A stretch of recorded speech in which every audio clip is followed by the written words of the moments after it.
La grâce et la paix vous sont données de la part de Dieu qui nous rassemble et de Jésus-Christ qui nous aime et nous conduit. Bienvenue à toutes et à tous en ce dimanche 23 avril.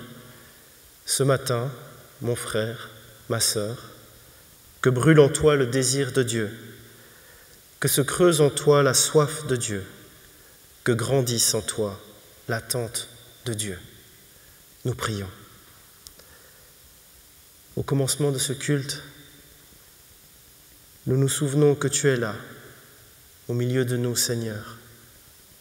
Nous te présentons ce temps de culte, que ton esprit le préside, que ta parole l'éclaire, que ton évangile le nourrisse. Amen. Et nous chantons ensemble à la page 246, le cantique 21-15, nous le chantons 2 fois. Venez le célébrer.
Psaume 16. Hymne de David. Garde-moi, ô Dieu, je cherche en toi mon refuge. Je dis à l'Éternel, tu es mon Seigneur, tu es mon souverain bien. Les saints qui sont dans le pays, les hommes pieux, sont l'objet de toute mon affection. On multiplie les idoles, on court après les dieux étrangers. Je ne répands pas leur libation de sang, je ne mets pas leur nom sur mes lèvres. L'Éternel est mon partage et mon calice. C'est toi qui m'assures mon lot. Un héritage délicieux m'est échu. Une belle possession m'est accordée. Je bénis l'Éternel, mon conseiller. La nuit même, mon cœur m'exhorte. J'ai constamment l'Éternel sous mes yeux. Quand il est à ma droite, je ne chancelle pas. Aussi, mon cœur est dans la joie, mon esprit est dans l'allégresse, et mon corps repose en sécurité. Car tu ne livreras pas mon âme au séjour des morts, tu ne permettras pas que ton bien-aimé voie la corruption. Tu me feras connaître le sentier de la vie. Il y a d'abondantes joies devant ta face, des délices éternelles à ta droite. Parole du Seigneur. Seigneur, Dieu, notre Père, nous te louons pour le sentier de la vie et les délices que tu nous réserves. Nous te remercions pour la paix et la joie que tu nous donnes par la foi, pour ton amour et ta grâce qui nous sont renouvelés chaque jour. À toi, Seigneur, gloire et louange pour l'éternité. Nous nous levons pour la confession de foi.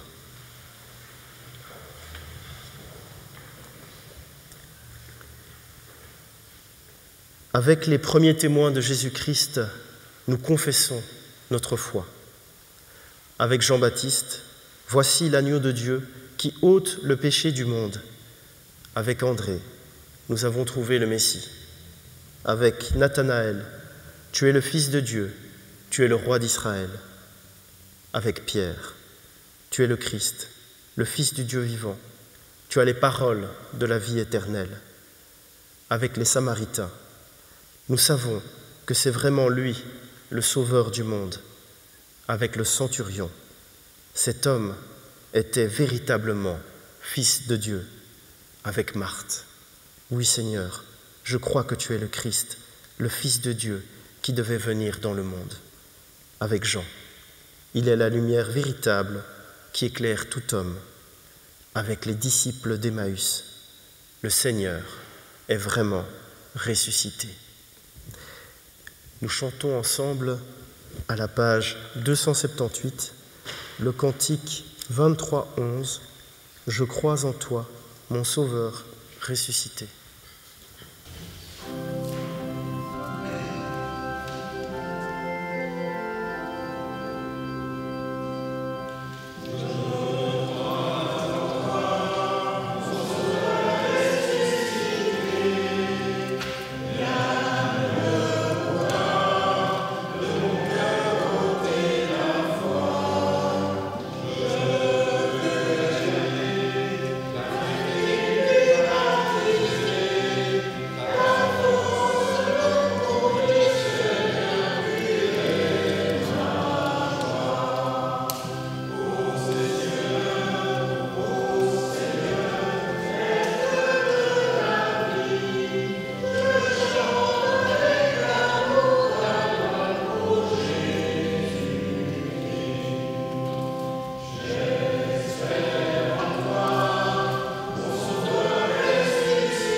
Écoutons maintenant comment Dieu nous révèle sa volonté.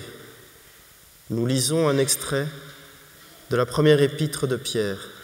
« Et si vous invoquez comme Père celui qui juge selon l'œuvre de chacun, sans acception de personne, conduisez-vous avec crainte pendant le temps de votre pèlerinage, sachant que ce n'est pas par des choses périssables, par de l'argent ou de l'or, que vous avez été rachetés de la vaine manière de vivre que vous avez hérité de vos pères, mais par le sang précieux de Christ, comme d'un agneau sans défaut et sans tache, prédestiné avant la fondation du monde et manifesté à la fin des temps, à cause de vous, qui par lui croyez en Dieu, lequel l'a ressuscité des morts et lui a donné la gloire, en sorte que votre foi et votre espérance reposent sur Dieu.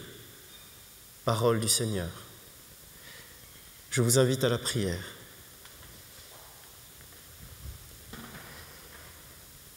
Me voici devant toi, avec ma vie partagée, avec ma soif de te suivre et mes résistances à ton appel, avec mon désir d'aimer mon prochain et mes égoïsmes, avec ma quête de lumière et mes obscurités, avec ma foi et mes peurs. Me voici devant toi tel que je suis, et tu m'appelles à la conversion. Tu m'appelles à me tourner vers toi. Tu m'appelles à déposer mes craintes et mes lâchetés. Tu m'appelles à me dépouiller de mes illusions. Tu m'appelles à laisser ta lumière se poser sur mes ténèbres. Me voici devant toi tel que je suis. Je veux te suivre, Seigneur. Accepte ma repentance. Enracine-moi dans la confiance. Amen. Dans l'épître de Jacques, Abraham eut confiance en Dieu, et Dieu le considéra comme un juste en tenant compte de sa foi. Il fut appelé ami de Dieu. À tous ceux qui posent leur confiance dans l'Évangile, l'Écriture nous l'atteste ce matin. Dieu nous considère comme justes à cause de notre foi. Toi, mon frère, toi, ma sœur, qui marches dans la confiance, aujourd'hui, je te le dis, tu es ami de Dieu. Et nous nous levons pour chanter ensemble le cantique 1201 à la page 170. Je louerai l'Éternel. Les strophes 1, 2 et 4.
Nous prions.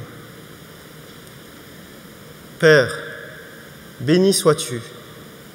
Nous allons ouvrir la Bible et entendre la parole. Nous te prions pour qu'en l'écoutant, elle s'accomplisse en nous. Nous te prions pour qu'elle ne soit pas une parole usée et vieillie, mais une parole vivante pour aujourd'hui. Amen. Et nous avons comme lecture du jour Luc 24, les versets 13 à 35, où nous trouvons deux disciples sur le chemin d'Emmaüs. Lecture dans Luc 24, les versets 13 à 35. Et voici ce même jour, deux disciples allaient à un village nommé Emmaüs, éloigné de Jérusalem de 60 stades, et ils s'entretenaient de tout ce qui s'était passé. Pendant qu'ils parlaient et discutaient, Jésus s'approcha et fit route avec eux, mais leurs yeux étaient empêchés de le reconnaître. Il leur dit : « De quoi vous entretenez-vous en marchant, pour que vous soyez tout tristes ?» L'un d'eux, nommé Cléopas, lui répondit : « Es-tu le seul qui, séjournant à Jérusalem, ne sache pas ce qu'il est arrivé ces jours-ci ?» « Quoi, leur dit-il ? Et ils répondirent : « Ce qui est arrivé au sujet de Jésus de Nazareth, qui était un prophète puissant en œuvre et en parole, devant Dieu et devant tout le peuple. Et comment les principaux sacrificateurs et nos magistrats l'ont livré pour le faire condamner à mort et l'ont crucifié. Nous espérions que ce serait lui qui délivrerait Israël, mais avec tout cela, voici le 3e jour que ces choses se sont passées. Il est vrai que quelques femmes d'entre nous nous ont fort étonnés, s'étant rendues de grand matin au sépulcre et n'ayant pas trouvé son corps, elles sont venues dire que des anges leur sont apparus et ont annoncé qu'il est vivant. Quelques-uns de ceux qui étaient avec nous sont allés au sépulcre, et ils ont trouvé les choses comme les femmes l'avaient dit. Mais lui, ils ne l'ont point vu. Alors Jésus leur dit : « Ô homme sans intelligence, et dont le cœur est lent à croire tout ce qu'ont dit les prophètes, ne fallait-il pas que le Christ souffrit ces choses et qu'il entrât dans sa gloire ? Et commençant par Moïse et par tous les prophètes, il leur expliqua dans toutes les Écritures ce qui le concernait. Lorsqu'ils furent près du village où ils allaient, il parut vouloir aller plus loin. Mais ils le pressèrent en disant : « Reste avec nous, car le soir approche, le jour est sur son déclin. » Et il entra pour rester avec eux. Pendant qu'il était à table avec eux, il prit le pain, et après avoir rendu grâce, il le rompit et le leur donna. Alors leurs yeux s'ouvrirent, et ils le reconnurent, mais il disparut de devant eux. Et ils se dirent l'un à l'autre : « Notre cœur ne brûlait-il pas au-dedans de nous lorsqu'il nous parlait en chemin et nous expliquait les Écritures ?» Se levant à l'heure même, ils retournèrent à Jérusalem, et ils trouvèrent les 11 et ceux qui étaient avec eux assemblés, en disant : « Le Seigneur est réellement ressuscité, et il est apparu à Simon. » Et ils racontèrent ce qui leur était arrivé en chemin, et comment ils l'avaient reconnu au moment où il rompit le pain.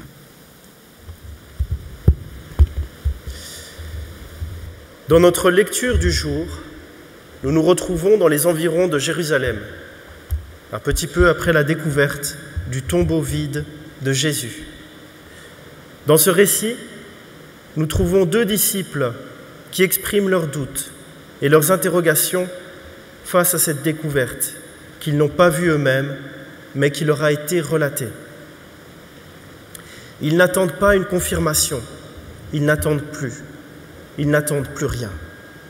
Ces 2 inconnus s'en vont. Et il ne s'agit pas ici d'une mission, bien au contraire. Ils fuguent aussi loin que possible.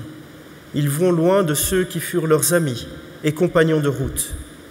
Emmaüs, c'est l'histoire d'une fraternité brisée, d'une démission.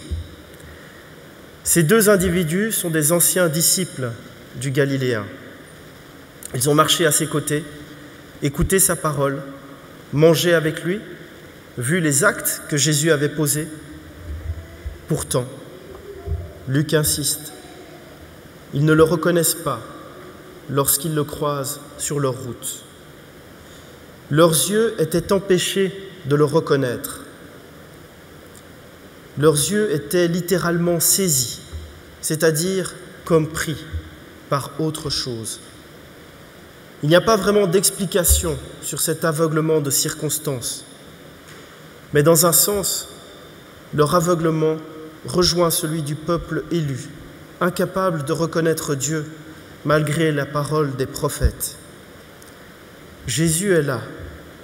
Il se fait voir et entendre, Mais étonnamment, au lieu de se manifester en disant « C'est moi, n'ayez pas peur », Jésus leur pose une question. Avec celle-ci, il les invite à prendre de la distance, mais une distance qui n'est pas géographique. Il s'agit de prendre du recul, de prendre de la hauteur. Jésus leur demande « De quoi vous entretenez-vous en marchant pour que vous soyez tout tristes ?» Dans l'explication qu'il donne à Jésus, il montre qu'ils ont la foi. Il parle d'un prophète puissant en œuvre et en parole devant Dieu et devant tout le peuple. Mais il y a un empêchement, la croix. Cette croix a anéanti toute leur espérance. Pourtant, ils ont tout en main. Ils ont la foi en Jésus, divin racheteur, nouveau Moïse. Ils ont aussi le témoignage de ces femmes à propos du tombeau vide et le témoignage de la vision des anges. Ils ont même plus que cela. Jésus est en face d'eux. Les deux disciples sont en train de voir physiquement Jésus, sans le reconnaître. Que leur manque-t-il? Pas grand-chose. Le récit va nous le révéler. La réponse de cet inconnu à leur explication est brutale. Esprit sans intelligence, comme votre cœur est lent à croire tout ce que les prophètes ont dit. La phrase peut paraître violente, mais elle les met face à la réalité, à la vérité. Elle les met face à la vérité de Dieu, pas la leur. Jésus les fait passer de leur petite histoire à une histoire qui les dépasse, celle de l'histoire du salut, dans lequel Dieu fait alliance et accompagne son peuple pour l'amener vers une espérance et une vie nouvelle. Les événements de la croix et de la résurrection n'ont de sens qu'en résonance avec l'ensemble de l'histoire du salut et du dessein de Dieu, selon les Écritures. En fait, la croix n'est pas un obstacle, au contraire, elle fait partie intégrante du dessein de délivrance de Dieu. La passion et la résurrection du Christ sont en fait l'accomplissement du dessein de Dieu. Jésus dit « Ne fallait-il pas que le Christ souffrit cela et qu'il entrât dans sa gloire ?» La croix appartient au domaine de la révélation divine et ne constitue pas un échec. Elle est en quelque sorte une étape nécessaire dans la victoire sur la mort. L'imagerie populaire a souvent représenté cette scène dans une auberge, mais rien dans le texte ne le précise. Nous sommes là où ses disciples avaient prévu de se rendre. Leur objectif est atteint, Emmaüs. C'est la fin non seulement de la marche des disciples, mais aussi la fin du jour. Le soir approche. Si tout semblait fini pour nos deux fugitifs, Jésus a ouvert un possible. Sa parole a ouvert le cœur des disciples d'Emmaüs. Elle a porté du fruit. Et l'un des premiers fruits est celui de l'hospitalité. « Reste avec nous », lui disent-ils. En se mettant à l'écoute de la parole du Christ, de la parole de Dieu dans les Écritures, les deux hommes en ont déjà été transformés. Notre cœur n'était-il pas brûlant en nous, tandis qu'il nous parlait sur la route et nous ouvrait les Écritures, diront-ils plus loin. Traditionnellement, en Judée, le maître de la maison préside le repas. Il dit la bénédiction et rompt le pain pour ses invités et convives. Ici, le Christ prend la place de cet hôte. La fraction du pain est à l'initiative du Christ qui se pose en quelque sorte en maître de maison. Par cette fraction de pain, il manifeste son autorité en même temps que sa présence. Ce geste rappelle la scène, mais aussi la multiplication des pains. Jésus livre son ultime message. Il donne sa vie en nourriture, en se donnant à la croix et rassemble ses 2 disciples à sa table. En quelque sorte, la fraction du pain est une réponse à leur attente. Reste avec nous. La fraction du pain représente pour Luc une rencontre du Christ dans la foi. Alors, leurs yeux s'ouvrirent et ils le reconnurent. Ces yeux, qui étaient empêchés de le reconnaître à cause de la croix, sont désormais ouverts. Si les disciples étaient sans espérance, incapables de croire à cette résurrection, c'est que la croix les en empêchait. Mais le dialogue avec le Christ leur a ouvert à la compréhension de ce qui s'est passé à la croix. Il fallait que cela arrive. En plus de cela, la fraction du pain qui fait mémoire de la passion rend possible cette rencontre avec le ressuscité. Les 2 disciples vont raconter ce qui s'est passé. Désormais, ils sont capables de donner du sens à ce qui est arrivé. Leurs propos aux 11 et à ceux qui sont assemblés avec les 11 représentent un témoignage de foi sur celui qui se fait reconnaître Seigneur à la fraction du pain. Parfois, nous sommes un peu comme ces disciples d'Emmaüs. Il y a quelque chose qui nous empêche de voir, de reconnaître Jésus. Nous avons bien souvent des œillères à notre foi, l'habitude, la peur d'être ébranlés dans nos certitudes, l'incrédulité, une trop grande rationalité, sont autant d'obstacles qui nous empêchent de reconnaître Jésus. Cela peut transformer notre foi en un contenu purement intellectuel, en un savoir, plutôt qu'en quelque chose qui se vit, plutôt qu'en quelque chose qui touche aux tripes. Mais Dieu, le Dieu de Jésus-Christ, connaît ces endurcissements de notre cœur. Voilà pourquoi la Sainte Seine est une véritable grâce pour chacun de nous. La Sainte Seine, c'est un peu comme la fraction du pain dans ce récit, un moment où Jésus est avec nous, où nous pouvons ressentir les signes de sa présence. On peut aussi relever autre chose dans ce texte. Dans ce passage, Jésus ne s'impose pas. Jésus, à un moment, fait même mine d'aller plus loin sur la route. Les disciples ont le choix, soit le laisser partir, arrêter ce cheminement avec lui, ou alors l'inviter à rester. Certainement, dans nos cheminements, malgré nos doutes et nos aveuglements, nos incertitudes, nos questionnements, il nous faut nous-mêmes, à un moment donné, prendre parti.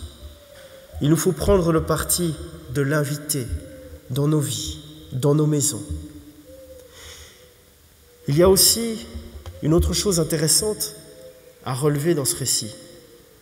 Les disciples, en chemin, n'ont pas peur de parler à un inconnu de leur Messie. Pourtant, avant la Pentecôte, les disciples ont plutôt peur en règle générale.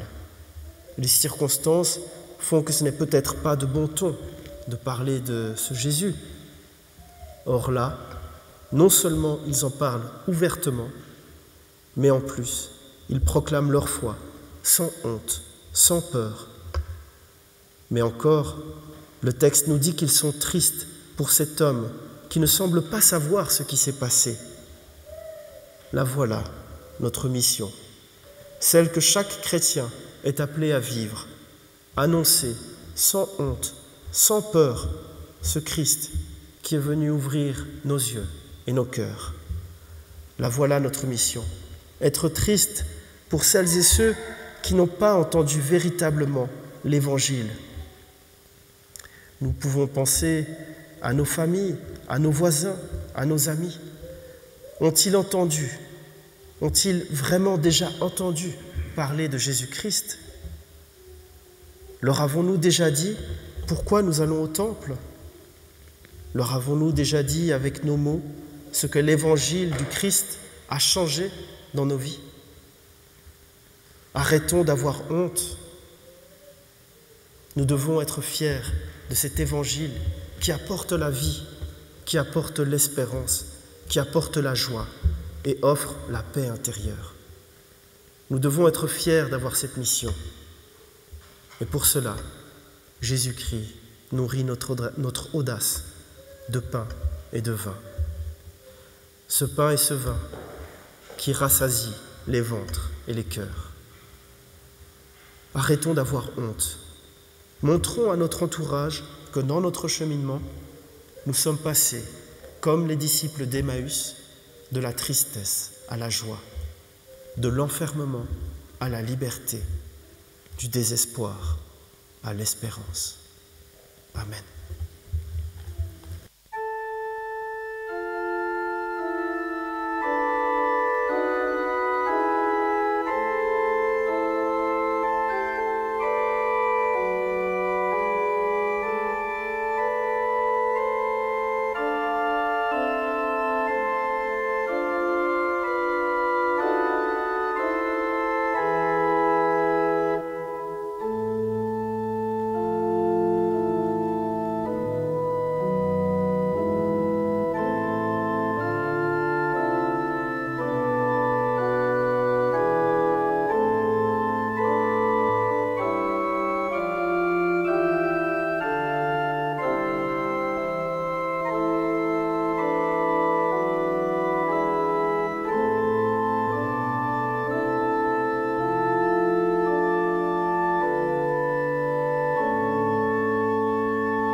Vient le moment de la prière d'offrande. Pour rappel, il y a des troncs à l'entrée et il est possible de laisser une offrande avant ou après le culte. Nous prions. Seigneur, nous te rendons grâce pour les dons que jour après jour nous recevons de ta bonté.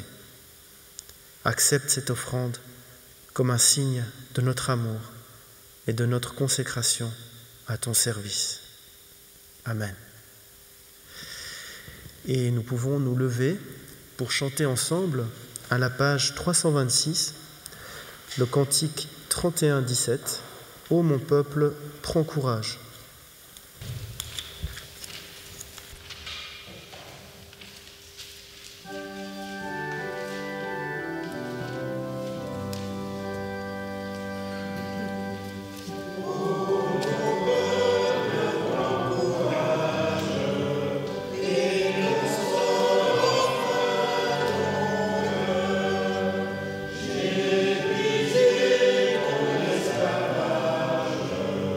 Moi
Nous te rendons grâce, Seigneur, parce que même si parfois nous sommes aveugles à ta présence, comme les disciples d'Emmaüs, tu es toujours là pour nous offrir ta main tendue, ta parole si juste, ton pardon offert. Seigneur, pardonne notre lenteur à te reconnaître et notre peur de te répondre. Que ce pain rompu nous dise ton corps livré pour nous, que cette coupe partagée nous dise ton sang versé pour la multitude, que ce repas nous annonce le festin où tu nous attends. C'est notre joie de te célébrer, de célébrer ton Fils qui est mort sur la croix pour nous sauver. Aussi, avec les cieux et la terre et la multitude de ton peuple, de tout temps et de tout lieu, nous célébrons ton saint nom et nous chantons ta gloire. Et je vous invite à chanter de la Pâque 264, le 2208, comme un souffle fragile.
Le soir venu, Jésus se mit à table avec les 12. Pendant le repas, il prit du pain et, après avoir rendu grâce, il le rompit et le leur donna en disant « Prenez, mangez, ceci est mon corps. » Ayant aussi pris la coupe et rendu grâce, il la leur donna en disant « Buvez-en tous, car ceci est mon sang, le sang de l'alliance qui est répandu pour la multitude, pour le pardon des péchés. Je vous le dis, désormais je ne boirai plus du fruit de la vigne jusqu'au jour où je le boirai nouveau avec vous dans le royaume de mon Père. » Prions. En mémoire de Jésus, mort et ressuscité pour nous, nous te présentons, Père, ce pain et cette coupe, où tu veux nous faire goûter le pain de la vie et la coupe du royaume. Et nous te rendons grâce de nous avoir appelés, tels que nous sommes, à ton service. Ton esprit seul donne la vie, que par son souffle, nous ayons la communion au corps et au sang de ton Fils. Par la puissance de ton esprit, donne-nous, Seigneur, dans ce pain et ce vin, communion au corps et au sang du Christ. Amen. Toi qui as des oreilles pour entendre, écoute ce que dit l'Esprit. Voici ce que dit l'Amen, le témoin fidèle et véritable. Voici, je me tiens à la porte et je frappe. Si quelqu'un entend ma voix et ouvre la porte, j'entrerai chez lui, je dînerai avec lui et lui avec moi. Le Christ est sur le seuil de notre maison. Il a le heurtoir en main et il frappe à notre porte. Que celui qui a des oreilles pour entendre tourne la poignée, car notre porte ne peut s'ouvrir que de l'intérieur. Venez, car tout est prêt. Nous sommes toutes et tous invités, nous pouvons former un grand cercle autour de la table de communion. Alors aujourd'hui, il y a du jus de raisin également, pour ceux qui le souhaiteraient. Pour être sûr de ne pas confondre, ce qui passera en premier, ce sera le vin, et puis le deuxième tour, ce sera le jus de raisin. Le pain que nous rompons est communion au corps de notre Seigneur Jésus-Christ. La coupe de bénédiction pour laquelle nous rendons grâce est communion au sang de notre Seigneur Jésus-Christ, sang versé pour nous.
Seigneur, nous te rendons grâce, parce que comme à Emmaüs, ce repas n'a pas été que le partage du pain et du vin. Il est devenu nourriture pour notre foi, lumière dans nos nuits, force dans nos combats, sel dans notre vie. Accorde-nous maintenant d'inscrire dans notre vie la paix et la louange en vivant l'espérance de ta résurrection. Seigneur, Dieu, tu es près de tous ceux qui t'invoquent. Accueille nos requêtes et nos intercessions. Dieu de miséricorde, dont la bonté est sans limite, sois auprès des pauvres et des affligés. Fortifie dans l'épreuve les malades et les mourants. Prends soin de tous ceux qui souffrent Souviens-toi de tous ceux qui nous sont chers, de ceux que nous nommons dans le secret de nos cœurs, de ceux qui ont demandé le secours de nos prières.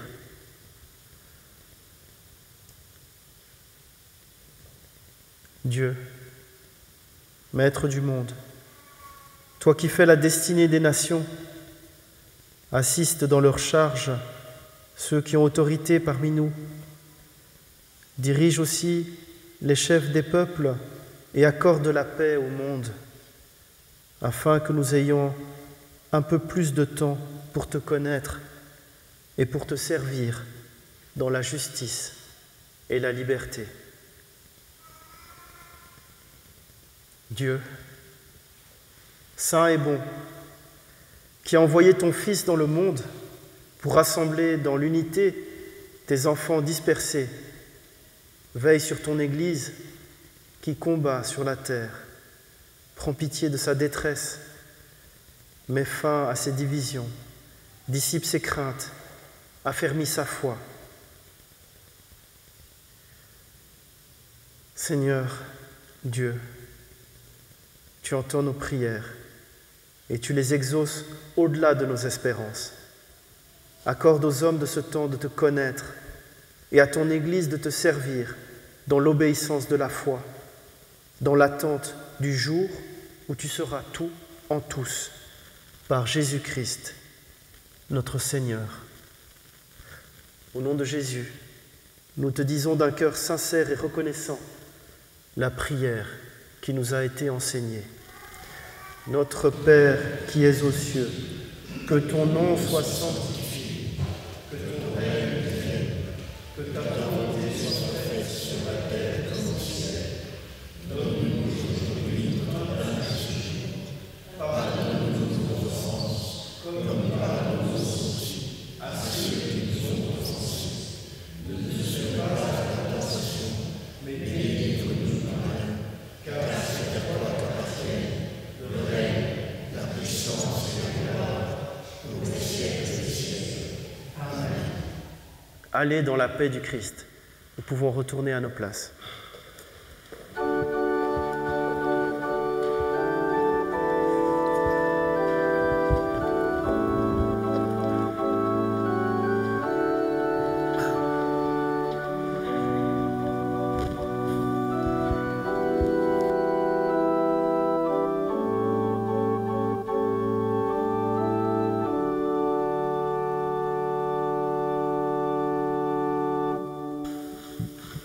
J'ai une bonne nouvelle.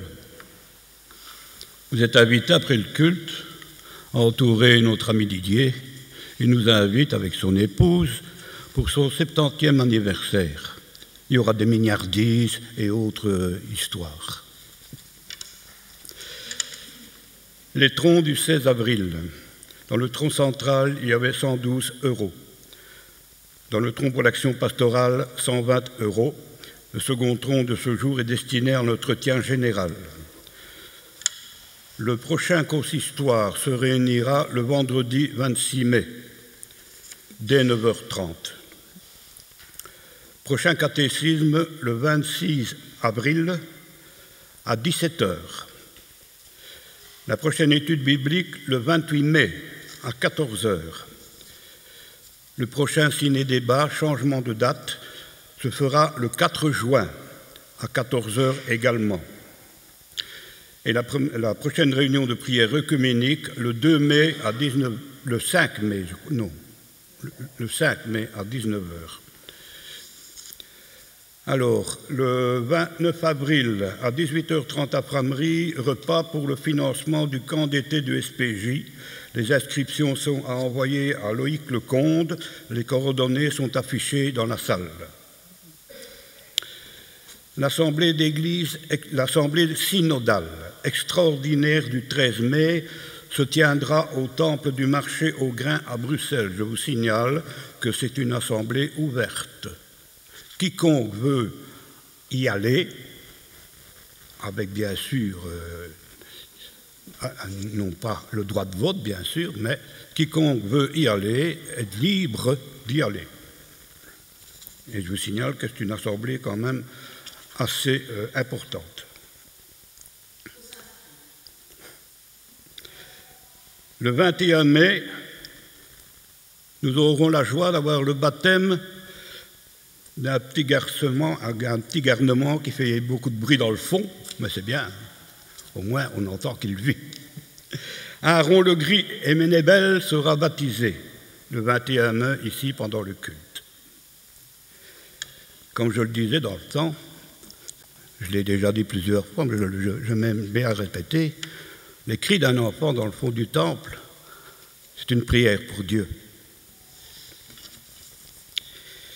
Le 11 juin, à 10h30, culte de consécration de notre pasteur, avec d'autres pasteurs, ça se passera à Pâturage, au temple de Pâturage. Il y aura une liste qui sera affichée dans la salle parce qu'il faut s'inscrire. La communauté de Pâturage nous a demandé le nombre de personnes qui seraient présentes à la consécration de notre pasteur.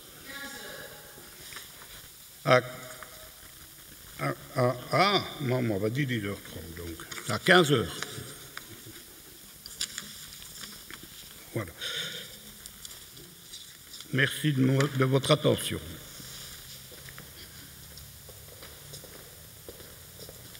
Merci.